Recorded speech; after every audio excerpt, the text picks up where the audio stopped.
आप YouTube के साथ साथ हमारा videos India's largest free educational app Unacademy में भी देखें। वहां हमारे वीडियो के लेसन आ रहे हैं। वहां केमिस्ट्री को सीखने समझने का अच्छा मौका मिलेगा। अनअकैडमी में टॉपिक क्लियरेंस के साथ साथ नोट्स भी होगा, एमसीक्यूज भी होंगे, ऑब्जेक्टिव और सब्जेक्टिव क्वेश्चन भी होंगे और उनके सॉल्यूशन भी होगा। अनअकैडमी एजुकेशनल ऐप बहुत ही अच्छा माध्यम है। यहां पर आप कम समय में ज्यादा से ज्यादा वीडियोस कर सकते हैं। इसके लिए आप सबसे पहले अनअकैडमी ऐप को प्ले स्टोर से अपने मोबाइल में इंस्टॉल कर लीजिए। अनअकैडमी ऐप में विक्रम हैप केमिस्ट्री को सर्च कीजिए, जिससे मेरे केमिस्ट्री के लेसन मिल जाएंगे, या मैंने इस वीडियो के डिस्क्रिप्शन बॉक्स में नीचे आपको अनअकैडमी के लिंक दे दिए हैं, उसे क्लिक कीजिए, आपको अनअकैडमी में मेरा लेसन मिल जाएगा।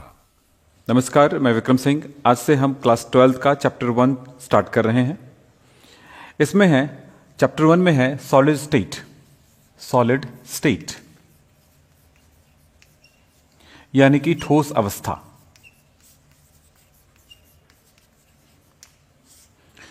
मैटर या पदार्थ की 3 अवस्थाएं होती हैं: ठोस, द्रव, गैस। सॉलिड, लिक्विड और गैस। 3 अवस्थाएं होती है पदार्थ की: ठोस, द्रव और गैस। ये 3 अवस्थाएं होती हैं। तीनों अवस्था में मुख्य अंतर क्या होता है?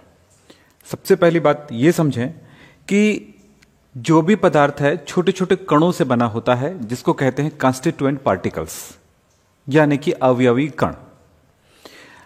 वो कण परमाणु हो सकते हैं, अणु हो सकते हैं, आयन हो सकते हैं। तो अणु, परमाणु, आयन को हम कण कहेंगे, कॉन्स्टिट्यूएंट पार्टिकल्स कहेंगे, अवयवी कण कहेंगे। तो ठोस में होता यह है कि उनके जो कॉन्स्टिट्यूएंट पार्टिकल्स होते हैं क्लोजली पैक्ड होते हैं, यानी आपस में बहुत ही सघनता से जुड़े होते हैं और उनके बीच प्रबल आकर्षण बल होता है। कैसा होता है? प्रबल या हाई अट्रैक्शन फोर्स होता है, प्रबल आकर्षण बल होता है। अणुओं के मध्य, कणों के मध्य इनमें प्रबल आकर्षण बल होता है। जबकि यहां पर वो आकर्षण उतनी प्रबल नहीं होती है, थोड़ी दुर्बलता लिए होती है, परंतु वो आकर्षण में होते हैं। और इस आकर्षण से क्या होगा कि वो एक दूसरे के साथ जुड़े हुए भी हैं, लेकिन इतनी स्ट्रांग बॉन्ड नहीं है कि हिलडुल नहीं सकते। ऐसा नहीं है। इसमें ऐसा होता है कि आपस में जुड़े हुए हैं और वो हिलडुल नहीं सकते हैं। अब ये सोचो कि गोलियां छोटी छोटी चुंबक की बनी हुई है, चुंबक की गोलियां हैं। उन गोलियों में इतनी प्रबल हमने चुंबक रखा है, इतना प्रबल हमने मैग्नेट रखा है कि वो एक दूसरे के नजदीक आते ही स्ट्रांगली एक दूसरे को पकड़ लेता है, और उनको अब अगर छेड़ेंगे तो वो चुंबक हिलती नहीं, इधर उधर नहीं जाती है। तो अर्थ ये निकला कि वो सॉलिड स्टेट को दर्शा रही है।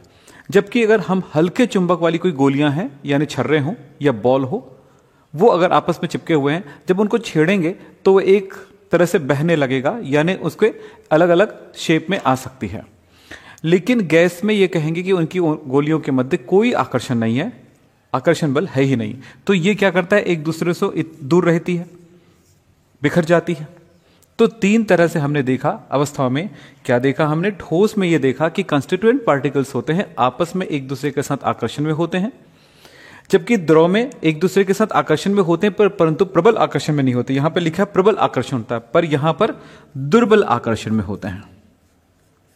इनकी तुलना में दुर्बल आकर्षण होता है, अट्रैक्शन फोर्स वीक होता है, जबकि इनमें आकर्षण नहीं होता है।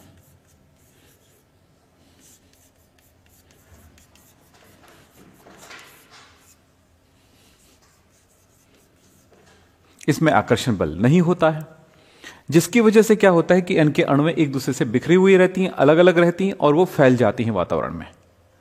इससे क्या होगा? इससे यह होगा, इसका शेप यानी कि आकार, शेप जो है आकार है वो, यानी शेप मतलब हम आकार बोल सकते हैं या फिर आकृति बोल सकते हैं। इसकी बहुत अच्छा वर्ड है आकृति, शेप। वैसे आकार का मतलब होता है साइज होता है, पर साइज के बारे में नहीं बात कर रहे हैं, हम शेप की बात कर रहे हैं। शेप जो होता है, आकृति जो होती है, और उसका आयतन जो है यानी कि वॉल्यूम जो है, डेफिनेट होता है, निश्चित होता है।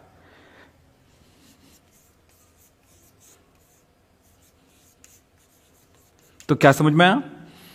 ठोस क्या होते हैं?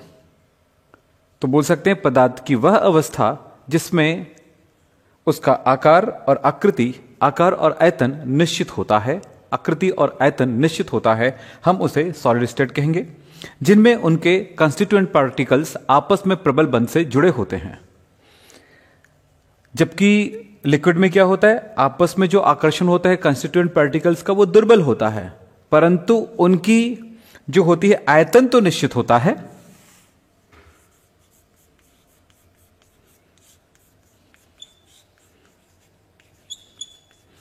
पर उसका शेप यानी आकृति निश्चित नहीं होती है,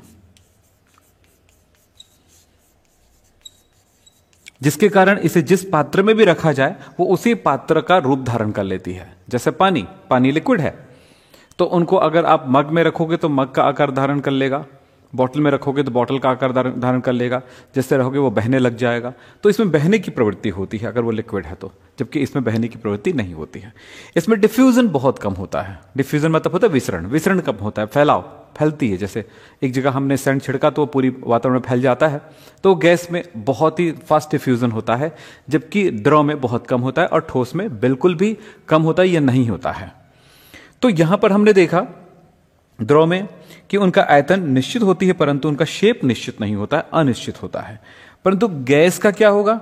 गैस का न आयतन निश्चित होती है, न ही उसका शेप निश्चित होता है, दोनों ही अनिश्चित होती है। तो इस प्रकार से हमने तीन अवस्थाओं को हमने यहां पर देखा, ठोस, द्रव, गैस के बारे में। और हमारे पास ठोस, द्रव, गैस के बहुत एग्जाम्पल है, आपको सबको याद होगा, आप जानते हैं, देखे हैं, दिख रहा है जो चीज। मेरे हाथ में चौक रखा हुआ है, कैल्शियम कार्बोनेट है, ये सॉलिड स्टेट में है। पानी जो है लिक्विड स्टेट में है, और ऑक्सीजन गैस है, नाइट्रोजन गैस है, गैस गैसेस स्टेट में है।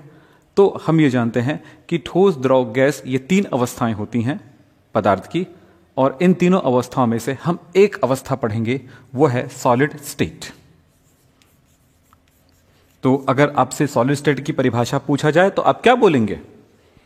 पदार्थ की वह अवस्था जिसमें उनका आकार एवं आयतन निश्चित होता है, ठोस अवस्था कहलाता है। इनमें उनके कंस्टिट्यूएंट पार्टिकल्स यानी कि अवयवी कण प्रबलता से आपस में जुड़े होते हैं। अवयवी कण क्या होते हैं? मैंने बताया था, अणु, परमाणु या आयन हो सकते हैं। हमने ये देखा कि सॉलिड स्टेट में क्या खास बात होती है कि उसका आकार और आयतन निश्चित होता है, उसका घनत्व तो उच्च होता है यानी डेंसिटी हाई होती है, तथा उसके कॉन्स्टिट्यूएंट पार्टिकल्स जो होते हैं काफी सघनता से जुड़े होते हैं। मेल्टिंग पॉइंट और बॉइलिंग पॉइंट यानी मेल्टिंग पॉइंट बहुत ज्यादा हाई होता है, और इनमें कंप्रेसिबिलिटी यानी कि उसमें संपीड़िता नहीं होता है, बहुत ही कम होता है, यानी उसको संपीड़ित नहीं किया जा सकता है। तो सॉलिड की एक सबसे बड़ी विशेषता यह होती है। अब ये देखेंगे सॉलिड दो प्रकार का होता है, ठोस दो प्रकार के होते हैं। एक होता है क्रिस्टलाइन सॉलिड और दूसरा होता है एमॉर्फस सॉलिड, क्रिस्टली ठोस और अक्रिस्टली ठोस। दोनों में खास अंतर क्या है ये थोड़ा सा जान लें, क्योंकि इससे रिलेटेड कुछ क्वेश्चंस आते हैं एग्जाम्स में। थोड़ी ध्यान रखिएगा, मैंने जो वीडियो अभी जो बना रहा हूं उसी वीडियोस का पूरा नोट्स पार्ट आपको अनअकैडमी में 1-2 दिन के अंदर पूरा मिल जाएगा, तो वहां से आप नोट्स ले सकते हैं, वहां से नोट्स आप लिख सकते हैं। तो यहां पे देखें क्रिस्टलाइन सॉलिड, इसकी सबसे बड़ी विशेषता क्या है कि इनके जो अवयवी कण होते हैं नियमित क्रम में होते हैं, निश्चित क्रम में होते हैं। कंस्टिट्यूएंट पार्टिकल्स कहते हैं ना, अवयवी कण, यानी कि कण के रूप में क्या हो सकता है? अणु हो सकता है, परमाणु हो सकता है, यानी मॉलिक्यूल, एटम या आयन हो सकते हैं। अणु, परमाणु, आयन। अवयवी कण नियमित क्रम में होते हैं, नियमित क्रम में लॉन्ग रेंज में अरेंज्ड होते हैं। लॉन्ग रेंज मतलब क्या हुआ?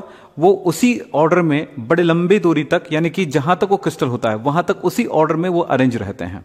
यानी कि हम कह सकते हैं लंबी परास में लॉन्ग रेंज, में व्यवस्थित रहते हैं, नियमित क्रम में, नियमित ऑर्डर में, रेगुलर ऑर्डर में, जबकि इसमें नियमित ऑर्डर में अरेंज नहीं रहेगा। बस अपोजिट उस तरफ आप देखते जाइएगा, मैं दोनों का बताते जा रहा हूं। तो क्रिस्टली सॉलिड क्या होगा, उसमें होगा कि अवयवी कण जो होते हैं, कंस्टिट्यूएंट पार्टिकल्स होते हैं, वो एक निश्चित क्रम में अरेंज होते हैं, यानी कि रेगुलर ऑर्डर में अरेंज रहेंगे, और वो लंबे लॉन्ग रेंज तक अरेंज रहते हैं, एक जैसा, जैसे A B A B A B A B A B, मतलब ए का पड़ोसी अगर बी है तो वैसे ही ए का पड़ोसी बी है, बी का पड़ोसी ए है, तो रेगुलर चलता रहेगा उसमें। लेकिन इसमें ऐसा नहीं होता है। दूसरी बात देखें, इसमें विषम दैशिकता पाई जाती है। विषम दैशिकता क्या मतलब हुआ इसका, इसमें विषम दैशिकता पाई जाती है, एन आइसोट्रोपी पाई जाती है। इसका मतलब क्या है वो समझ लेंगे। जबकि ये कैसा होता है, आइसोट्रोपी होता है। यहां पर ध्यान देंगे, क्रिस्टलाइन सॉलिड जो होता है नियमित क्रम में अरेंज रहते हैं उसके कंस्टिट्यूएंट पार्टिकल्स, जबकि और उसके जो है इस तरह से नियमित क्रम में अरेंज नहीं रहते हैं। अगर मैं इसको अरेंजमेंट को अगर दिखाऊं तो कुछ ऐसे कह दूं, जैसे ए है, बी है, दो प्रकार की यदि ये पार्टिकल से बना होगा तो A B A B A B A B इस तरह से अरेंज रहेगा। ए का पड़ोसी बी है तो यहां पर हो गया B A B A B A B A, इस तरह से ये अरेंजमेंट इसका कैसा रहता है, निश्चित ऑर्डर में होता है, नियमित क्रम में होता है। इस तरह से एक निश्चित ऑर्डर में अरेंज रहेगा। जबकि इसमें क्या रहता है कि ये निश्चित ऑर्डर में अरेंज नहीं रहता। मान लीजिए अरेंजमेंट को अगर यहां पर मैं दिखाऊं तो क्या ए बी बी ए ए ए ए, कभी बी बी बी आ जाए, ए बी ए बी, ऐसा कुछ भी हो सकता है उसमें, एकदम फिक्स तौर पे नहीं कह सकते हैं। यहां पर भी क्या है, उसके बाद जो पार्टिकल्स है, मैंने ए बी क्या दर्शाया वो बता देता हूं। एक कंस्टिट्यूएंट पार्टिकल है, इसको मैंने ए से दर्शाया। दूसरा टाइप का कंस्टिट्यूएंट पार्टिकल्स है जिसको मैंने बी लिख करके दर्शाया। और ये हो सकता है कि छोटा बड़ा भी हो, ऐसे यहां पे ये नहीं कह रहे हैं कि एक ही छोटा है, एक यानी एक कण जो है बड़ा है, एक कण छोटा है, कोई छोटा बड़ा भी हो सकता है, समान आकार का भी हो सकता है। तो उसके अरेंजमेंट को दर्शा रहे हैं हम आपको यहां पे। तो दो तरह का पार्टिकल है, मान लेते हैं एक ऑक्सीजन का है तो दूसरा कार्बन का है या कुछ और भी है, तो वो अपन अलग बात होती है। एक सोडियम है तो एक क्लोराइड है, दो प्रकार के आयन्स हो सकते हैं। तो जो भी होगा यहां पर जो है अरेंजमेंट, यहां पर अरेंजमेंट कैसा होता है, क्रिस्टल सॉलिड कैसा होगा, जिसमें उनके कंस्टिट्यूएंट पार्टिकल जो होते हैं एक निश्चित क्रम में अरेंज रहते हैं। पर इसका जो पार्टिकल है वो निश्चित ऑर्डर में अरेंज नहीं है। मतलब क्या हो गया, हो सकता है यहां पर बी बी बी आ जाए, फिर अचानक ए आ जाए, ए आ जाए, या बी आ जाए, फिर ए जाए, ए आ जाए, बी आ जाए, बी आ जाए, ऐसे कुछ भी ऑर्डर हो सकता है। तो इसमें अरेंजमेंट निश्चित क्रम में नहीं होते हैं। इसी वजह से क्रिस्टलाइन सॉलिड जो होता है उनकी जो एक निश्चित आकृति नहीं बनती है। अगर मैं आपको कुछ एग्जांपल दूं तो आपको क्लियर हो जाएगा। जैसे प्लास्टिक को अगर तोड़ते हैं, फोड़ते हैं या कुछ भी करते हैं तो किसी भी ऑर्डर में टूट जाती है। कांच भी किसी भी ऑर्डर में टूट जाती है। तो ये एमॉर्फस सॉलिड है। लेकिन अगर आपने शक्कर का जो क्रिस्टल है उनको देखे होंगे तो छोटा क्रिस्टल शक्कर का, बड़ा क्रिस्टल और उससे भी बड़ा क्रिस्टल देखे होंगे जैसे मिश्री के रूप में आता है, तो वो सबकी आकृति एक जैसी होती, बड़ी की भी और छोटी की भी, माइक्रोस्कोप से देखने पर पता चल जाएगा। लेकिन अगर बड़ी वाले स्ट्रक्चर को, बड़े वाले क्रिस्टल को अगर तोड़ दिया जाए तो जो छोटा स्ट्रक्चर बनेगा वो बड़ी वाले स्ट्रक्चर के जैसा ही होगा। नमक के भी आपने छोटे बड़े क्रिस्टल देखे होंगे, तो वो भी आप इसी तरह से, तो जो साइज बना हुआ, जो स्ट्रक्चर बना हुआ है उसके, उस सॉलिड का, वो क्या होता है, एक ही तरह की आकृति में बना होता है, निश्चित आकृति वाला क्रिस्टल होता है, निश्चित आकृति वाला ठोस पार्टिकल्स होते हैं। तो इस कारण से उसको कहा जाता है कैसा, क्रिस्टली सॉलिड या क्रिस्टलाइन सॉलिड। एमॉर्फस में ऐसा नहीं होता है। चौक को तोड़ते हो तो किसी ऑर्डर में टूट जाती है, कांच को तोड़ते हो तो किसी भी ऑर्डर में टूट जाती है।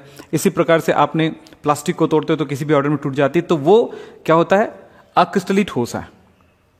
चलिए यहां पर अब बातें करते हैं, विषम दैशिकता की बात कर रहे थे, एनाइसोट्रॉपी की बात कर रहे थे। तो इसका मतलब क्या होता है, भौतिकी गुण जैसे लाइट है, इलेक्ट्रिसिटी है, उसको अलग, उस क्रिस्टल में अलग अलग दिशाओं से प्रवाहित किया जाए तो उससे गुजरने वाली जो लाइट होती है या भौतिक गुण होता है वो उससे निर्गत होती है अलग अलग परमाणुओं से होकर के, अलग अलग कंस्टिट्यूएंट पार्टिकल से होकर के। तो अलग अलग दिशाओं में उनके बहने की जो स्थितियां रहती हैं वो अलग अलग परमाणुओं से होकर बहता है। इस कारण से उनकी जो वहां से जो प्रभाव जो प्राप्त होता है वो भिन्न भिन्न प्रभाव प्राप्त होते हैं। जैसे मैं इसी में एग्जांपल के तौर पे बताता हूं, एनाइसोट्रॉपी क्या होता है विषम दैशिकता क्या हुआ, मतलब यहां पर देखिए अगर कोई लाइट इस तरह से प्रवाहित की गई तो देखिए क्या हो रहा है, इसका जो प्रभाव है वो कैसे मिला, ए बी के ऑर्डर को पार करते हुए नहीं मिला, देखें।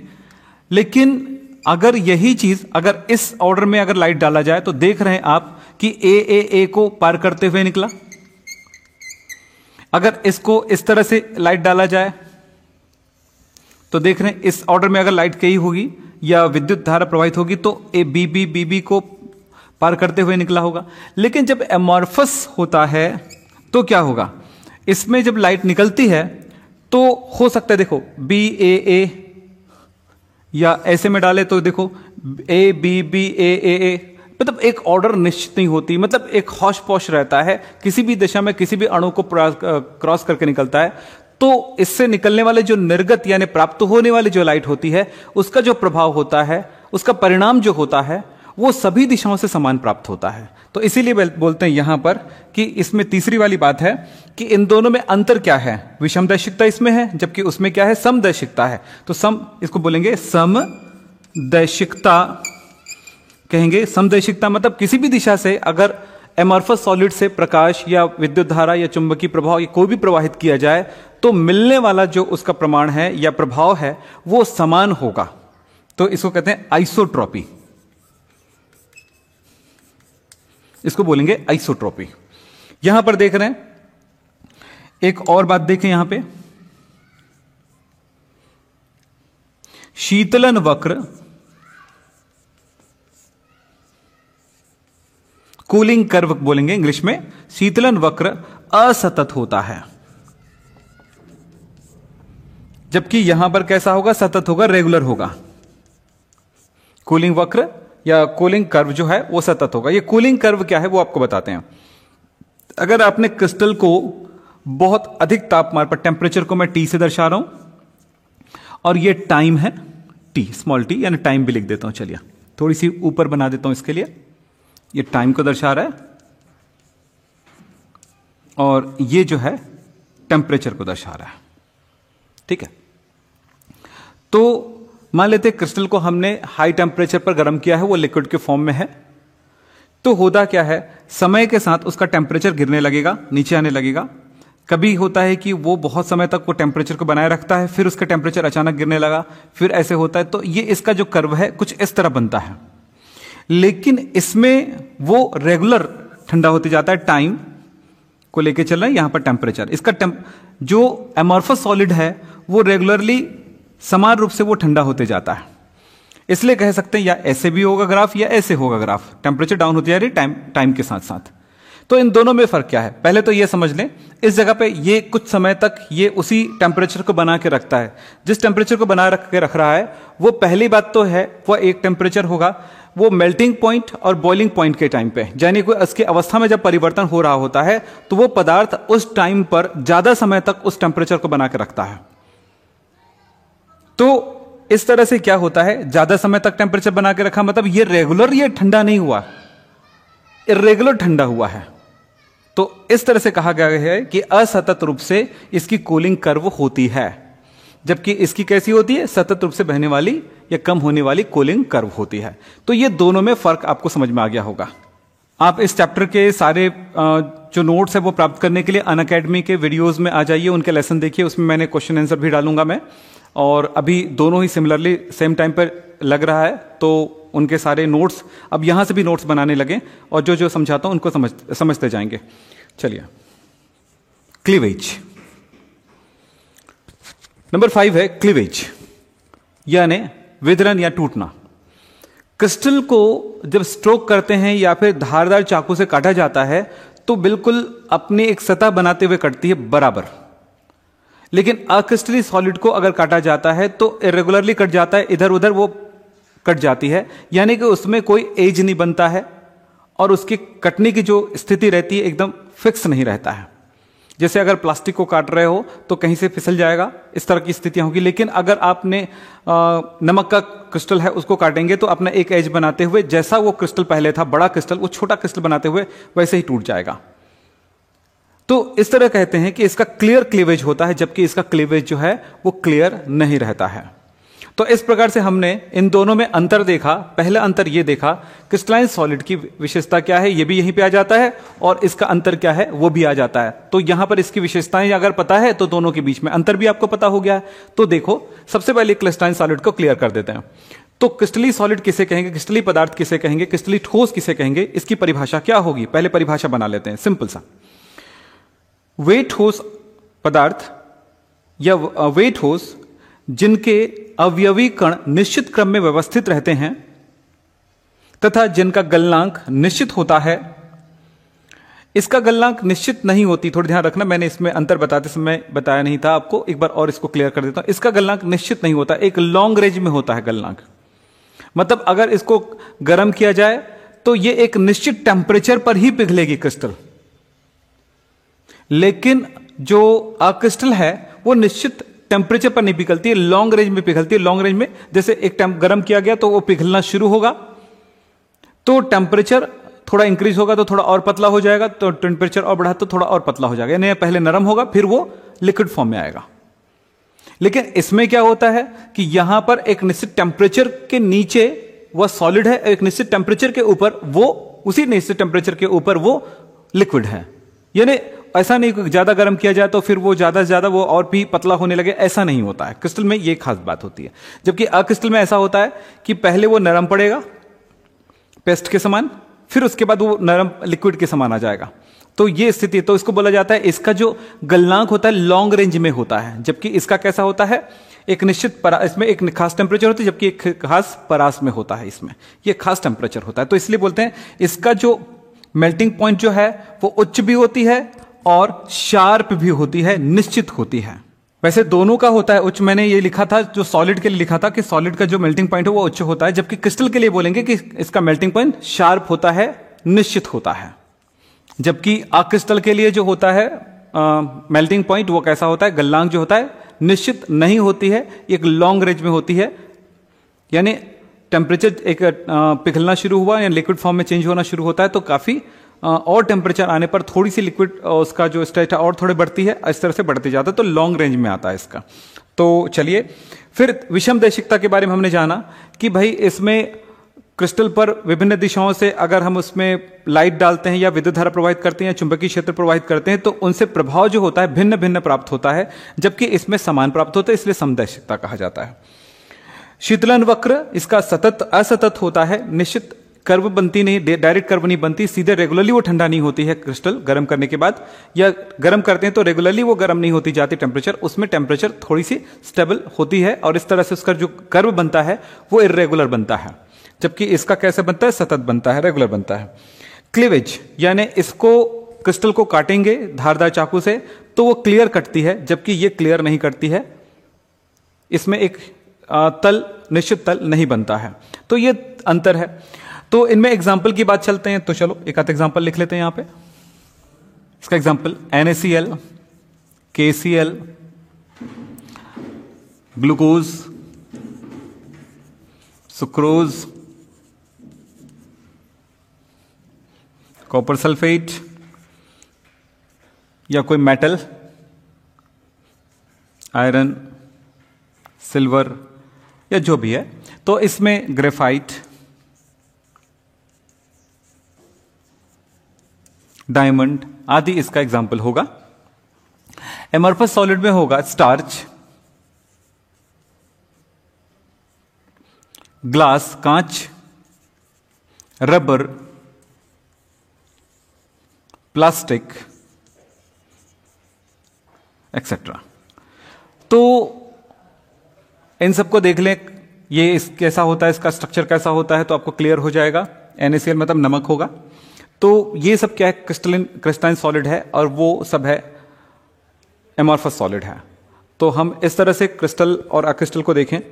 इनके साथ आपको मैं ये कहूंगा कि अगर सॉलिड स्टेट में आप बेहतर करना चाहते हैं, आपके दिमाग में है कि मैं इसको अच्छे से समझ सकूं, बहुत इंटरेस्टिंग बना सकूं, तो एक छोटी सी बात को आप पकड़ लें, फिर उसके बाद हम इनको बहुत अच्छे से देखेंगे। हमें यहां पर अगर क्रिस्टल को समझना है या सॉलिड स्टेट को समझना है तो हमें अपनी इमेजिनेशन पे ध्यान देना पड़ेगा, अपनी इमेजिनेशन पावर को बेहतर बनाना पड़ेगा और सोचना यह है कि यह बहुत ही प्रॉब्लम वाला सब्जेक्ट पार्ट नहीं है, चैप्टर नहीं है, बहुत ही इजी चैप्टर है, मजेदार चैप्टर है। पर इसको मजेदार बनाने के लिए आपको कुछ कुछ बातों पे ध्यान देना पड़ेगा। वो पहला ये है कि आपको कुछ फिगर बनाने की आदत होनी चाहिए और उस फिगर के साथ साथ खेलने की आदत होनी चाहिए। मैं आपको कंस्टिट्यूएंट पार्टिकल्स बोलूंगा, परमाणु, अणु या आयन बोलूंगा, उस समय आपको मैं कहूंगा कि आप उसे सोचिए मत कि वो छोटा सा परमाणु, अणु या आयन है। उस समय मैं कहूंगा कि आप सोचिए कि एक फुटबॉल को खेल रहे हैं, फुटबॉल को सोच रहे हैं, या बड़े बॉल को सोच रहे हैं, क्रिकेट बॉल को सोच रहे हैं, ये सोचेंगे। क्योंकि परमाणु बोलूंगा तो परमाणु को एक तरफ कर देंगे, अपने दिमाग में उस तरह की बातें आएंगी। लेकिन मैं अगर फुटबॉल बोलूंगा ना, तो आपके दिमाग में रहेगा ये एक फुटबॉल है, यहां पर रखा हुआ है, यहां पर रखा है, यहां पर रखा है, तो आपके दिमाग में वो फुटबॉल दिखाई देगा। तो ये समझ लेना कि आपको मैं एटम बोलूं या फिर मॉलिक्यूल बोलूं या आयन बोलूं, तो फुटबॉल को सोचना, क्योंकि बड़े रूप में वो आपको दिखाई देगा आपके सामने में। तो इस तरह से, तो इस विज्ञान को सरल और मजेदार बनाने के लिए मैं नेक्स्ट वीडियो में आऊंगा।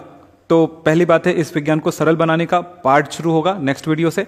तब तक मैं कहूंगा कि आप अनअकैडमी में इसके लेसन्स आ रहे हैं या सॉलिड स्टेट का मैं वीडियोस डाल रहा हूं, तो उनमें आप आ जाइए और जो अनअकैडमी के जो सिस्टम है उनको आप अपनाइए। सबसे पहला एक काम करें, अनअकैडमी में मैंने केमिकल बॉन्डिंग के वीडियोस डाल दिए हैं और बहुत सारे वीडियोस डाले हैं। तो क्या क्या वीडियोस है मैं आप देखेंगे तो आपको क्लियर हो जाएगा। तो उनके वीडियोस को आप बिल्कुल देखिए, रेगुलर देखिए, उनको भी देखिए, और हमारे यूट्यूब में जो इतने वीडियोस हैं उनको भी आप कर लीजिए। और सबसे पहले मैंने आपको कहा है कि चैप्टर 2 का है, यानी सॉल्यूशन है, उनको सबसे पहले पढ़िए। 12th में सबसे पहले सॉल्यूशन के वीडियोस को करिए, यानी चैप्टर नंबर 2 को करिए, जिससे आपको बहुत कुछ सीखने का मौका मिलेगा और आपको बहुत इंटरेस्ट क्रिएट होगा 12th के लिए। और उसमें न्यूमेरिकल वगैरह भी होगा, तो इस चैप्टर में भी आएंगे। लेकिन अगर आप इसको चालू कर दिए तो इसको चलने दो एक तरफ से, और एक तरफ से उनको भी चलने दो। मैं नेक्स्ट क्लास में आपके जो इंटरेस्ट है बहुत बढ़ाऊंगा। फिर उसके बाद इस चैप्टर को हम समझने की कोशिश करेंगे, सीखने की कोशिश करेंगे, बहुत अच्छा लगेगा, बहुत मजेदार है। सॉलिड स्टेट में क्रिस्टलाइन सॉलिड पढ़ेंगे। क्रिस्टलाइन सॉलिड में हम ये जानते हैं कि उनके जो अवयवी कण होते हैं एक निश्चित क्रम में व्यवस्थित रहते हैं। तो इस व्यवस्था को अच्छे से समझने के लिए, सीखने के लिए, सबसे पहले मैं छोटी सी इंटरेस्ट क्रिएट कराना चाहता हूं आपको, ताकि हम आगे जाकर के हम इनके बड़े बड़े प्रॉब्लम को समझ सकें, और जो जहां पर आपको बोरिंग पॉइंट लगेगा उसको मैं आपके लिए मजेदार बना सकूं। तो इनके लिए कुछ बातें बता रहा हूं, इन पे ध्यान देंगे। और नोट्स के लिए आपको मैं कह रहा हूं कि आप मेरे चैनल पे आप आ जाइए, अनअकैडमी में भी आ सकते हैं, और हमारे पास एक और चैनल है प्राइम केमिस्ट्री नोट्स, उसमें भी जाकर के आप हमारे चैनल से नोट्स तैयार कर सकते हैं। और यहाँ पर मैं आपको फिजिकली पढ़ा रहा हूँ, तो यहाँ पर ज़्यादा लंबा तो मैं आपको लिखवा नहीं पाऊंगा, लेकिन यहाँ पर जो बताऊंगा वो आपको बहुत अच्छे समझ में आएगा। मेरे साथ बने रहिए। तो चलें यहाँ पर देखें कि आप ये जानते हैं कि कंस्टिट्यूएंट पार्टिकल्स को हम गोलाकार मानते हैं, मतलब परमाणु, अणु या आयन, अवयवी कण या कंस्टिट्यूएंट पार्टिकल्स कहेंगे, है ना। किसको? अणु, परमाणु, आयन को हम क्या कहते हैं? कण भी कह सकते हैं। तो वो जो पार्टिकल्स है वो कण है, वो क्या होता है? गोलाकार होता है। ये जो गोलाकार कण है, जिसको आप एक परमाणु, छोटे परमाणु के बारे में नहीं सोचेंगे, मैंने जस्ट पिछले क्लास में बताया था, थोड़ी देर पहले बताया था। अब ये सोचना कि ये फुटबॉल है बड़ा सा, ये कैसे जमेंगे? आप सोचिए, बिलियर्ड की गोलियां हैं या कैरम बोर्ड की जो गोलियां हैं वो कैसे जमती है, वो सोचना है बस है। तो जरा सोचें कैसे कैसे हम लोग जमा सकते हैं, कैसे कैसे रख सकते हैं। चलिए हम कुछ ऐसे रख रहे हैं। ये देखिए, हमने एक रो में, एक पंक्ति में इसको अरेंज कर दिया है। दूसरा, और अगर इसके आगे पीछे और अरेंज होगा तो कैसे होगा? इसी लाइन पे ले लीजिए, मतलब एक्स एक्सिस पर हमने ऐसे अरेंज किया तो वाई एक्सिस भी उसी तरह से अरेंज होते जाएगा। ये लीजिए, इस तरह का अरेंजमेंट दिखा सकते हो आप। देखो,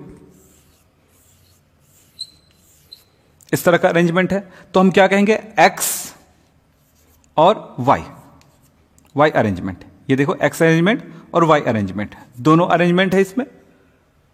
तो ये एक्स वाई में अरेंज्ड है, और ये इस तरह से अरेंज है कि हर एक गोले को, हर एक कण को अन्य 4 कण जो है टच कर रही है, स्पर्श कर रही है। चेक कर लो, किसी एक को छू लो आप। जैसे मैंने इसको सेलेक्ट कर लिया, तो इसको कितने ने टच किया? देखो, 1 2 3 4।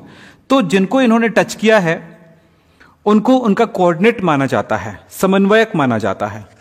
तो इस तरह से हर एक गोले का कोऑर्डिनेशन नंबर क्या होगा? कोऑर्डिनेशन नंबर, जिसको समन्वय संख्या भी कहा जाएगा, या पड़ोसियों की संख्या। मैं इनको नेक्स्ट क्लास में आपको हर एक चीज का डेफिनेशन बताऊंगा। अभी आपको मजेदार बात बता रहा हूं कि यह चैप्टर बहुत कठिन नहीं है, बस इसमें मजा लेना पड़ेगा, आपको थोड़ी सी इसके साथ खेलना पड़ेगा। तो वो खेल मैं आपको अभी बता रहा हूं। तो इसे समन्वय संख्या होगी। इसकी कितनी होगी, कितना बोला मैंने, हर एक कण को कितने ने घेरा हुआ है, 4 ने स्पर्श किया है, तो समन्वय संख्या यानी कि कोऑर्डिनेशन नंबर 4 होगी। तो इन कोऑर्डिनेट एटम या कण के केंद्र बिंदुओं को अगर हम आपस में इस तरह से मिला दें तो देखिए किस तरह का स्ट्रक्चर बनेगा। इस तरह से बना एक स्ट्रक्चर बना, वो है स्क्वायर प्लेनर स्ट्रक्चर बना। तो इस तरह के अरेंजमेंट को कहा जाता है, यानी कि ठोस में, क्रिस्टल में उनके कणों का जो अरेंजमेंट होता है उसको कहा जाता है क्लोज पैकिंग।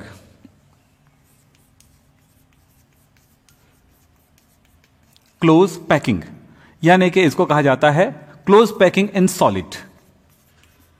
तो इसको हिंदी में कहा जाएगा ठोसों में संकुलन या सुसंकुलन या निबिड़ संकुलन। ठोसों में संकुलन कहा जाता है या निबिड़ संकुलन कहा जाता है। तो ये एक प्रकार का हमने संकुलन पढ़ा, ये कहलाता है स्क्वायर क्लोज पैकिंग, यानी कहा जाता है SCP कहा जाएगा। एक तरह का अरेंजमेंट आपने देखा। एक दूसरे तरह का अरेंजमेंट देखो इसी का, ये देखिए जो गोले हैं, जो कण है, जो फुटबॉल है, इस तरह से अरेंज होते हुए जा रहा है। तो ये जो खांच बनता है उसको टच करते हुए जा रहा है। ये लो सेम साइज का गोला बनाइएगा, थोड़ा सा इसमें आप प्रैक्टिस करिए। आप जो गोल वाले स्टेंसिल वाले इस तरह के स्केल आते हैं ना, जिसमें छोटे छोटे गोला लगे रहते हैं, छोटा बड़ा गोला बना होता है जिससे हम गोले बना सकते हैं, तो उस टाइप का स्केल है वो रख लीजिए आप। मैं कुछ इस टाइप का मैं बोल रहा था, इस टाइप का स्केल रख लीजिए आप। इस टाइप का स्केल आपको दिखाई दे रहा होगा। इसी तरह का जो स्केल रखेंगे तो क्या होगा, आप एक साइज चुन लीजिए। मैं बता देता हूं आप फिगर बनाने के लिए कौन सा साइज आपके लिए सही रहेगा। 10 mm का जो डाया है वो बहुत अच्छा रहेगा, परफेक्ट रहेगा। या उससे अच्छा है कि 9, 10, 11 किसी भी एक डाया वाले जो है आपका जो सर्कल है इसको यूज कर सकते हैं आप। तो इसमें आप कोशिश करिए इस तरह से बनाते जाइए तो अच्छा लगेगा आपको। तो ये क्या हुआ, हमने अरेंज किया, फिर उसी तरह से इसी खांच को भरते हुए इस तरह से चले तो क्या हो रहा है देखिए, हर एक गोले को ये कितने ने घेरा हुआ है ये देखेंगे। देखो मैंने एक को चुन लिया, यहां से एक को सिलेक्ट किया मैंने, उनको कितने ने स्पर्श किया, किसी एक को भी कर लीजिए आप। तो देखो 1, दूसरा, तीसरा, चौथा, पांचवा, छठवां, 6 गोलों से ये टच हो रहा है, स्पर्श हो रहा है इस तरह से। तो ये हेक्सागोनल स्ट्रक्चर बना। तो इसको बोला जाएगा, सेकंड जो क्लोज पैकिंग है वो कहलाएगा हेक्सागोनल क्लोज पैकिंग, HCP कहलाती है। तो एक प्लेन पर यानी 2D पर 2 तरह का अरेंजमेंट हमने गोलों का देखा। वो अरेंजमेंट क्या था, वो अरेंजमेंट था, एक था स्क्वायर प्लेनर यानी SCP और दूसरा अरेंजमेंट था हेक्सागोनल क्लोज पैकिंग। 2 प्रकार का क्लोज पैकिंग हुआ 2D पर। इसमें अगर हम कोऑर्डिनेशन नंबर की बात करें तो क्या होगा, कोऑर्डिनेशन नंबर इसका क्या मिल रहा है, देखो तो कोऑर्डिनेशन नंबर मिल रहा है कि हर एक गोले को 6 ने घेरा हुआ है यानी कि 6। तो इसमें कोऑर्डिनेशन नंबर आपको 4 मिला, इसमें कोऑर्डिनेशन नंबर आपको 6 मिला। एक इंटरेस्टिंग बात है जो मैं ये जो क्लास ले रहा हूं आपको इंटरेस्ट जगाने के लिए ले रहा हूं इसको। फिर उसके बाद ये जब इंटरेस्ट आ जाता है ना तो काफी मजेदार बनने लगता है पूरा ये चैप्टर। इसलिए ये तो काफी देर बाद आपके चैप्टर में आता है, आपकी क्लास में आता है। फिर भी मैंने शुरू में इसको इसलिए लिया कि आप जब तक इंटरेस्ट आपको क्रिएट नहीं होगा किसी चीज को समझने का, तब तक आपको कुछ भी करने का मन नहीं लगेगा, ये चैप्टर ही आपको बेकार लगेगा। तो मैं नहीं चाहता कि कोई भी चैप्टर आपके लिए खराब लगे। पहले इंटरेस्ट क्रिएट कराऊंगा, फिर उसके बाद आपको धीरे धीरे धीरे उस चैप्टर में आपको लाते जाऊंगा, हर चीज अच्छा रहेगा। लेकिन याद रखना, अगर इंटरेस्ट क्रिएट कराने के लिए कोई क्लास ली जाती है तो उस क्लास का और भी एडवांस पार्ट होता है जिसके बारे में हम बातचीत बाद में और करेंगे। तो उस टाइम ऐसा नहीं कि मैं पढ़ लिया हूं करके उस टॉपिक को आप क्लोज कर देंगे, बिल्कुल नहीं। उसको आप दोबारा खोलेंगे, आपको और ज्यादा मजा आएगा, बहुत बेहतरीन तरह से समझ में भी आएगा, उनके क्वेश्चन को आप सॉल्व भी कर पाएंगे। तो जरा देखें, तो हमने क्या कहा, एक प्लेन पर गोले दो तरह से अरेंज हो रहे हैं। पहले वो कैसा होता है कि एक्स वाई में, मतलब एक डिफाइन करूं तो कैसे करूंगा, गोले एक प्लेन पर इस तरह से जमे होते हैं कि प्रत्येक गोले को चार गोला अन्य चार गोला स्पर्श करती है। तो इस प्रकार के अरेंजमेंट को, इस प्रकार के क्लोज पैकिंग को स्क्वायर क्लोज पैकिंग कहते हैं, वर्ग संकुलन कहा जाता है। क्रिस्टल में उनके संघटक कण इस प्रकार से अरेंज रहते हैं कि प्रत्येक कण को अन्य 6 कण स्पर्श करती है। तो इस प्रकार के संकुलन को कहा जाता है हेक्सागोनल क्लोज पैकिंग, यानी कि इसको कहा जाएगा, हिंदी में कहा जाएगा षटकोणीय संकुलन, षटकोणीय सुसंकुलन कहा जाता है। तो ये दो तरह से हुआ। अब देखते हैं और आगे। अभी आपने जो देखा उसमें क्या था कि एक प्लेन पर वो गोले जमे हुए हैं। अब देखो कि एक प्लेन पर एक गोले को 6 गोला घेरती है इस तरह से। अभी देखे थे हेक्सागोनल क्लोज पैकिंग में।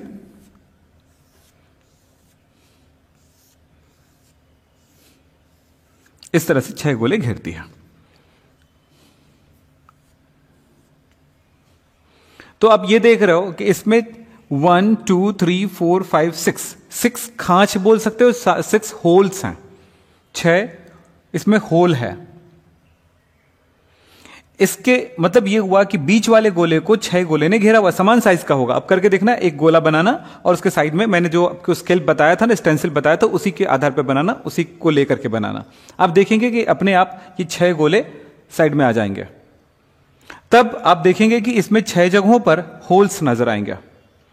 तब ये फुटबॉल है ना, तो एक फुटबॉल को कितने फुटबॉल ने घेरा हुआ है? 6 फुटबॉल ने घेरा हुआ है। और इस तरह से 6 खांच या 6 होल्स नजर आ रहे हैं।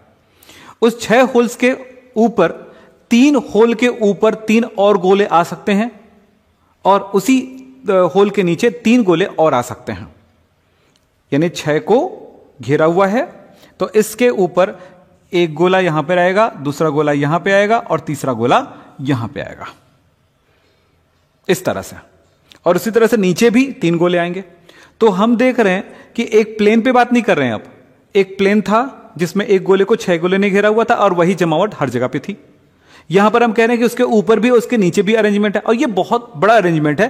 पर हम एक गोले के साथ कितना, एक तल पर एक गोले को 6 गोले ने घेरा हुआ है, और ऊपर से 3 गोले और घेर रही है, नीचे की तरफ से 3 गोले और घेर रही है। टोटल कितने हुआ? 12। 6 + 3 + 3 12, 12 गोले एक गोले को घेर रही है। तो इस जगह पे कोऑर्डिनेशन नंबर हुआ 12। हम सिर्फ यहां पर अभी कोऑर्डिनेशन नंबर की बात कर रहे हैं। यहां पर आपको बताएंगे कि कितने परसेंटेज गोलों के द्वारा स्थान घेरा जाता है, कितने परसेंटेज उसके द्वारा छोड़ा जाता है, वो भी हम पढ़ने वाले हैं। चलिए, मैंने इनको इसके स्केल की मदद से मैंने ये एक गोले को 6 गोला मैं बनाया, तो ये अपने आप ये 6 गोले आ गए। तो इस एक तल पर एक कण को, एक गोले को, एक फुटबॉल को अन्य 6 गोले ने घेरा हुआ है। तो हम ये कह रहे थे कि इस गोले के ऊपर अब कितने छिद्र हैं इसमें? 1 2 3 4 5 6 इसमें होल्स हैं, 6 छिद्र हैं। तो इन 6 छिद्रों में केवल 3 जगहों पर ही ऊपर गोले आएंगे। अगर आप थोड़ा सा अगर इमेजिन करें तो आपको यह पता चल रहा होगा कि एक फुटबॉल है, उसको 6 फुटबॉल ने घेरा हुआ है, यानी उसके पड़ोसी फुटबॉल 6 ही आ सकते हैं, सेम साइज का है तो उससे ज्यादा नहीं आ सकते, या उससे कम भी नहीं होंगे, खाली जगह बच जाएगा उसमें। तो एक फुटबॉल को 6 फुटबॉल ने घेरा हुआ है। अब देखेंगे कि 6 उसमें होल्स हैं, 6 छिद्र हैं। इन छिद्रों के ऊपर 6 छिद्रों के ऊपर केवल 3 ही और फुटबॉल रखे जा सकते हैं, यानी कि बीच वाले गोले को छूता हुआ। और कितने रखे जा सकते हैं? 3। चलो मैं इसमें यहां पर हल्का फुल्का दिखा देता हूं आपको। इस तरह से देखें, एक हो गया, ये इन पर नहीं आएगा क्योंकि इसके ऊपर ये इसके अपने घिराव हैं, तो इसके इस जगह पर आएगा। देख लीजिए,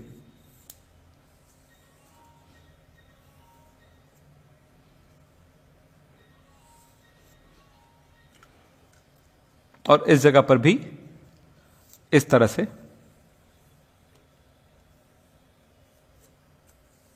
3 गोले आए। क्या देखें? बीच वाले एक गोले को एक प्लेन पर 6 गोले ने घेरा हुआ है, इसमें 6 छिद्र बनते हैं, उन 6 छिद्रों में केवल 3 छिद्रों के ऊपर और गोले आते हैं। नीचे भी इस प्लेन पर 1 गोले और 6 गोले थे, उसके प्लेन के नीचे भी वो 6 छिद्रों के 3 छिद्रों पर ही 3 गोले और आएंगे। इस तरह से इस बीच वाले गोले को एक तल पर 6 ने घेरा, ऊपर से 3 ने घेरा, नीचे से 3 ने घेरा, तो कोऑर्डिनेशन नंबर हो गया इसका 12। 3 ऊपर प्लस साइड में एक प्लेन पर 6 और फिर इसके नीचे 3, तो कितना हुआ 12। तो कोऑर्डिनेशन नंबर हुआ 12। अब यहां पर समझेंगे 3 गोले जिन छिद्रों पर ऊपर की तरफ आए हैं, उन्हीं 3 छिद्रों के नीचे 3 गोले आए हैं, तब उस स्थिति में इसे कहा जाएगा 3D। हम क्लोज पैकिंग देख रहे हैं, त्रिविमीय सुसंकुलन, 3 डायमेंशनल क्लोज पैकिंग देख रहे हैं, तो इसमें एक तल से ऊपर और नीचे भी देख रहे हैं, सिर्फ तल में नहीं देख रहे हैं, प्लेन में ही नहीं देख रहे हैं, XY में नहीं देख रहे हैं, XYZ में भी देख रहे हैं, Z में भी देख रहे हैं। तो इस जगह पर इस तरह का जो क्लोज पैकिंग होगा, इसको भी कहा जाता है हेक्सागोनल क्लोज पैकिंग, HCP। और चूंकि ऊपर वाला ऊपर वाला जैसा है वैसे नीचे वाला है, सेम तरह के क्या बोलते हैं, सेम तरह से अरेंज है, इसलिए ऊपर वाले को A कहेंगे तो नीचे वाले को भी A कहते हैं, तो बीच वाले को B अरेंजमेंट कहेंगे। तो हो गया A अरेंजमेंट। तो AB, इसको AB क्लोज पैकिंग भी कहते हैं, या ABA क्लोज पैकिंग कहा जाएगा। जरा समझेंगे इन बातों को। अब हम इसको समझें। हम एक बात सोचे, 3 गोले जिन छिद्रों पर आए उनको छोड़ करके अन्य 3 जगह पे जो खाली था, उसके नीचे वाले पार्ट में 3 अलग जगहों पर वो 3 गोले आते हैं, तो इसको कहा जाएगा क्यूबिक क्लोज पैकिंग। और क्यूबिक क्लोज पैकिंग को कहा जाएगा यहां पर ABC क्लोज पैकिंग। अब ABC क्यों कहा गया? क्योंकि एक तल पर 6 ने घेरा हुआ है, उसको हमने चलो B मान लेते हैं अरेंजमेंट, उसके ऊपर वाले को A मान लेते हैं, तो A हुआ, B हुआ, और नीचे वाला अलग अरेंजमेंट है, इसलिए उसको क्या बोला जाएगा, C कहा जाएगा। तो इन दोनों के लिए एक सिंपल फिगर मैं आपके सामने ड्रॉ करता हूं, इनको समझेंगे आप। और दोनों में क्या बोलते, कोऑर्डिनेशन नंबर 12 होगा, क्योंकि दोनों में सेम, एक गोले को कितने गोले ने घेरा, 12 गोले ने घेरा। तो चलो देखें कैसे है। तो इजी फॉर्मेट में मैं इसको ड्रॉ करता हूं, जरा समझेंगे आप। इसमें पैकिंग परसेंटेज मैं नहीं बता रहा हूं, गोलों के द्वारा घेरा गया स्थान का परसेंट नहीं बता रहा हूं, खाली स्थान का परसेंटेज नहीं बता रहा हूं, आप ध्यान दीजिएगा, क्योंकि उनके बारे में स्पेशली बात करूंगा। आज आपके इंटरेस्ट क्रिएट करने के लिए ये बातें मैं कह रहा हूं, जिस तरह की क्लास आपको दे रहा हूं आज। जरा समझेंगे इन बातों को। तो देखें, हमने क्या बोला था आपको, ABA क्लोज पैकिंग, जिसको हमने एक नाम दिया था हेक्सागोनल क्लोज पैकिंग। इसमें क्या बोला था मैंने, एक गोले को एक तल पर, अब इसको मैंने छोटा छोटा गोला बना करके दूर दूर दर्शा रहा हूं, यह मान के चलना कि वो क्लोज पैक्ड है। 1 2 3 4 5 6 गोले ने स्पर्श किया, स्पर्श लाइनों को मैंने यहां पर टच लाइनों को लाइन से दर्शाया है, और इस तरह से एक तल पर इस गोले को 6 ने घेरा हुआ है। अब हमारे पास 6 छिद्र बन गए, तो ये है छिद्र 1 2 3 4 5 6। इन 6 छिद्रों में, अब इसको ऐसे बनाते नहीं रहूंगे, लिखने की जरूरत भी नहीं, आप समझेंगे इन बातों को। तो इस पर, इसके ऊपर एक गोला आएगा, दूसरा इसको छोड़ करके इस पे आएगा, और इसको छोड़ करके इस पे आएगा, तो 3 जगहों पर ये गोले आ रहे हैं। तो इनको यहां पर देखो कैसा है, 1 2 3, ये मैंने इसको इस तरह से दर्शा दिए, जो कि इसके ऊपर है, इस जगह के ऊपर है, तो यहां पर दर्शा दिया मैंने। ये इस जगह के ऊपर है, तो इस तरह दर्शा दिया। तो ये इस तरह का त्रिकोण बन रहा है, इस तरह का जो है ट्रायंगल बन रहा है। तो वैसे ही ट्रायंगल में, और इसी छिद्र के नीचे है, तो ये भी सेम ट्रायंगल है, तो इसका मतलब हुआ A अरेंजमेंट, ये भी A अरेंजमेंट, लेकिन ये है B अरेंजमेंट। इसीलिए बोला जाता है ABA या ABAB क्लोज पैकिंग कहा जाता है। समझ गए होंगे आप। इनको दर्शाने के लिए मुझे क्या करना पड़ेगा, अगर मैं चाहूं तो इसको डैश लाइन से यहां तक आया हुआ दर्शा सकता हूं, दिखा सकता हूं। ये यहां का है पार्ट है, ये यहां का पार्ट है। इसको दिखाने के लिए नीचे वाला भी यहीं से है, रिलेट करता है, तो मैंने इसको इस तरह से अरेंज कर दिया है। ये बहुत इजी तरह से इनको समझने का तरीका है। तो ये कौन सा है, इसका कोऑर्डिनेशन नंबर कितना बताया मैंने, 12। क्यों? देखो, एक गोले को इस तल से 6 ने घेरा हुआ है, और ऊपर से तीनों भी इसी को टच करा हुआ है, नीचे से भी इसी को टच किया है नीचे तल से। तो इस तरह से ये क्या हो गया, 12 कोऑर्डिनेशन नंबर है। अब देखो दूसरा मैं बोला था क्या, कौन सा, A B C close packing. तो इनको हम क्या बोलते थे, क्यूबिक क्लोज पैकिंग, यानी कि घनीय सुसंकुलन। आप जानते हैं कि एक तल पर 6 गोलों ने इसको घेरा हुआ है। ये लीजिए, ये आपस में टच है, इसको हमने डैश लाइन से दर्शाया। इन 3 जगहों पर ये 3 गोले हैं, 3 छिद्रों पर, छिद्रों के अंदर नहीं है, छिद्रों के ऊपर है। आपको पहले भी समझ में आ रहा होगा वो बातें। दूसरी बात, इन 3 छिद्रों को छोड़ करके जहां जहां पे हमने इसको नहीं रखा उन जगहों पर है, यहां पर, यहां पर, यहां पर, यहां पर। तो देखिए इसका ट्रायंगल कुछ उल्टा बनेगा इस तरह से, और ये इन पर है, इन पर, इन पर, और ये वाला जो नीचे वाला है इन जगहों पर है, और इन जगहों पर है। तो ये ए अरेंजमेंट है, ये बी अरेंजमेंट है, ये सी अरेंजमेंट है, इसलिए इसको ए बी सी कहा जाता है। इसका भी क्लोज पैकिंग, नहीं सॉरी, कोऑर्डिनेशन नंबर 12 है। तो कितना आसान हुआ आपके लिए ठोसों के संकुलन को याद रखने का। तो 4 प्रकार के हम पढ़ेंगे, और चारों प्रकार में हमने कौन कौन सा पढ़ा है आपको याद हो गया होगा, जरा समझेंगे। 2D यानी कि द्विविमीय सुसंकुलन, 3D 3 डायमेंशनल क्लोज पैकिंग, त्रिविमीय सुसंकुलन। ये 2 प्रकार का आपने देखा था अभी, कौन कौन सा, स्क्वायर क्लोज पैकिंग, और हमने क्या देखा था, hexagonal close packing. Square close packing में कोऑर्डिनेशन नंबर कितना हमने देखा था, 4। इसमें हमने कितना देखा, 6। ये कितने टाइप का हुआ, ये भी 2 टाइप का हमने पढ़ा। एक है हेक्सागोनल क्लोज पैकिंग, 2 जगह पे सेम नेम आ रहा है, पर आप ये 3D के लिए है, ये 2D के लिए है। तो इसको हमने क्या बोला था, ए बी क्लोज पैकिंग कहा था इसका नाम, और इसमें कोऑर्डिनेशन नंबर कितना आया था हमारे, 12। और इसको देखें CCP, इसमें A B C close packing है ये, और इसके लिए कोऑर्डिनेशन नंबर होगा 12। तो इतनी इंफॉर्मेशन हमारे पास आ गई है, और ये हमें एक तरह से इंटरेस्ट क्रिएट कराता है। आप नॉर्मल इजी वे में इस चैप्टर को पढ़ें और समझें। जो जो बातें आपको पढ़ाई गई है वो बहुत भारी नहीं है, बहुत ही सरल है। बस याद रखना, सरल हो ना हो हमें पढ़ना है, ये हमेशा ध्यान रखें।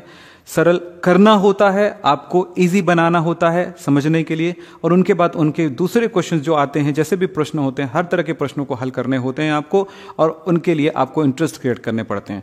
अगले क्लास में, आने वाले जो क्लास है उसमें मैं कुछ डेफिनेशंस वगैरह बताऊंगा, जो टर्मिनोलॉजी है सॉलिड स्टेट का, उनको समझेंगे हम लोग, जैसे कि यूनिट सेल है, क्रिस्टल लैटिस है, कोऑर्डिनेशन नंबर है, और बहुत सारी चीज़ें हैं। और उसमें हम लोग पढ़ेंगे cubic unit cell, crystal lattice के साथ साथ हम लोग पढ़ेंगे ब्रेविस लैटिस, और उसके साथ साथ जैसे हम लोग पढ़ेंगे यहाँ पर BCC, FCC, SCC, ये सब क्या होते हैं इनके बारे में हम लोग बातचीत करेंगे। वैसे यूनिट सेल के बारे में बातचीत करेंगे, वो क्या होते हैं, यूनिट सेल डेंसिटी क्या होती है, इनके बारे में हम लोग वीडियोस देंगे आपको। तो उनमें आप आ जाइए, बहुत ही इंटरेस्टिंग है ये चैप्टर। बस याद रखना, एक ऑर्डर पहले लेना पड़ता है, एक तरह से हमें पोजीशन लेने पड़ते हैं किसी भी चैप्टर में जाने से पहले। वो वही पोजीशन है कि हम तैयार बैठे हैं इस चैप्टर को पढ़ने के लिए, इनके इंटरेस्ट को क्रिएट करने के लिए। सो आप आ जाइए मेरे साथ। और साथ में मैं बार बार ये कह रहा हूँ कि आप अनअकैडमी में मेरी क्लासेस आ रही हैं, मेरे लेसन्स आ रहे हैं, उनमें जाइए। और मेरा एक चैनल है प्राइम केमिस्ट्री नोट्स, उसमें भी जाइए, और उनमें भी जो वीडियोस डाला जाएगा, डेली एक वीडियोस, छोटी छोटी वीडियोस डालने की कोशिश करूंगा, और उसके नोट्स डालने की कोशिश करूंगा। तो उनमें आप आ जाइए। और चैनल में तो आप रहेंगे ही, मैं यहाँ पर इस चैनल में फिजिकली आपके साथ एक टीचर के रूप में आपको यहाँ पर पढ़ाता हूँ, और वहाँ पर एक नोट्स रहेगा जिसको बैक से आपको समझाया जाएगा। और अनअकैडमी में नोट्स के फॉर्म में आता है, जैसे कि आप लोग जानते हो, तो वो भी बहुत इफेक्टिव है, बहुत सारे स्टूडेंट उससे लाभ उठा रहे हैं। आप भी उठाइए, आपको बहुत फायदे मिलेंगे। और सबसे बड़ी चीज़ है कि हिंदी मीडियम वाले स्टूडेंट्स के लिए मैंने पूरी हिंदी में क्लासेस लेने की ठाना है। सो आप लोग देखिए, और आपको शायद मेरी बातें या मेरे लैंग्वेज आपको समझ में आ रहा होगा। और यदि ये क्लास आपको अच्छी लगी होगी तो बिल्कुल इस क्लास को लाइक कीजिए। अगर आप लाइक करते हैं तो हमारा इंटरेस्ट बढ़ेगा और हम आपके लिए ज़्यादा से ज़्यादा काम करेंगे और आपके लिए बहुत अच्छी अच्छी बातें देंगे। और हाँ, साथ में अगर आप क्लास के चैप्टर खत्म होता है तो चैप्टर खत्म होने के बाद क्या इंपॉर्टेंट क्वेश्चन है, अगर वो भी मांगते हैं तो उनके लिए आपको क्या प्राइम केमिस्ट्री नोट्स में जाना पड़ेगा और वहाँ पे केमिस्ट्री इस चैप्टर का क्वेश्चन जो है इंपॉर्टेंट क्वेश्चन है उनके पूरे लिस्ट मिल जाएंगे और उनको भी हम बताएंगे कि वहाँ पे भी सॉल्यूशन क्या है। थोड़े बहुत आपको उस क्वेश्चन का सॉल्यूशन भी वहाँ पर भी हम बताएंगे, तो उनमें भी आ जाइए। तो कहते हैं कि विक्रम सर आपको नमस्कार कहता है। नमस्कार। नमस्कार, मैं विक्रम सिंह। मेरे पास अक्सर फ़ोन आ रहे हैं कि सर आपके चैनल के सारे वीडियोस नहीं मिल रहे हैं और जो वीडियो मिल रहा है वो पूरी तरह से हमें नहीं मिल रहे हैं, सारे वीडियोस नहीं मिल रहे हैं, लाइन से नहीं मिल रहे हैं, आगे पीछे मिल रहे हैं। तो मैं आपको कहूँगा कि मेरे वीडियोस को देखने के लिए सबसे पहले यूट्यूब में जा करके विक्रम हैप केमिस्ट्री सर्च करें तो मेरे वीडियोस खुल जाएंगे, मेरे चैनल खुल जाएगा। किसी एक वीडियो को आप ओपन करें। यदि आपने मेरे चैनल सब्सक्राइब नहीं किए हैं तो सबसे पहले आप मेरे चैनल को सब्सक्राइब कीजिए और उसके साइड में बेल आइकॉन है उसे दबा दीजिए। अब आप इस तरह से काम करें। फिर आप YouTube बंद कर दीजिए। फिर इस प्रकार से आप YouTube चालू करें। जब YouTube चालू हो जाए तो आप यहाँ पर जो ऊपर साइड में आपका ये आइकॉन बना हुआ है इस जगह पर जा करके आप क्लिक करें तो आएगा माई चैनल। जैसे ही माई चैनल आता है उसको क्लिक करेंगे तो ये देखिए नीचे की तरफ आता है सब्सक्रिप्शंस को क्लिक करेंगे तो आपको बहुत सारे चैनल मिल जाएंगे जिसको आपने सब्सक्राइब किए होंगे। इसे ऊपर करते जाइए तो यहाँ पर किसी एक जगह पे मेरा चैनल दिखेगा और मेरा फोटो दिखेगा, उसको क्लिक करेंगे तो मेरे चैनल खुल जाएंगे। इसमें होम मिलेगा, वीडियो मिलेगा, प्लेलिस्ट मिलेगा।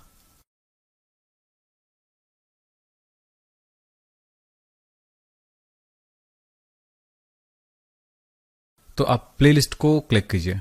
जब प्लेलिस्ट को क्लिक करेंगे तो इसमें बहुत सारे फोल्डर्स मिलेंगे। तो सबसे पहले आप काम करें कि प्री बेसिक केमिस्ट्री क्लासेस और बेसिक केमिस्ट्री को देख लें यदि आप शुरुआत कर रहे हो केमिस्ट्री में। तो फिर उसके बाद आपको जो मर्जी होगा उसमें से जिस फोल्डर को आपको क्लिक करना है कर लीजिए। उस फोल्डर को जब ओपन करेंगे तो मेरे सारे उस फोल्डर से रिलेटेड या उस टॉपिक से रिलेटेड, उस चैप्टर से रिलेटेड जो भी वीडियो अपलोड होगा वो सारे वीडियोस खुल जाएंगे।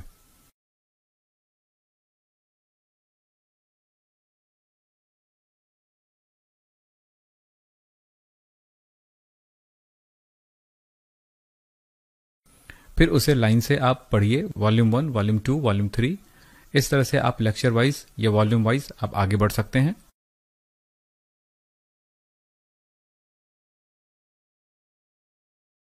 तो यही एक तरीका है जिससे आप वीडियोस देख सकते हैं, सारे वीडियोस देख सकते हैं। धन्यवाद।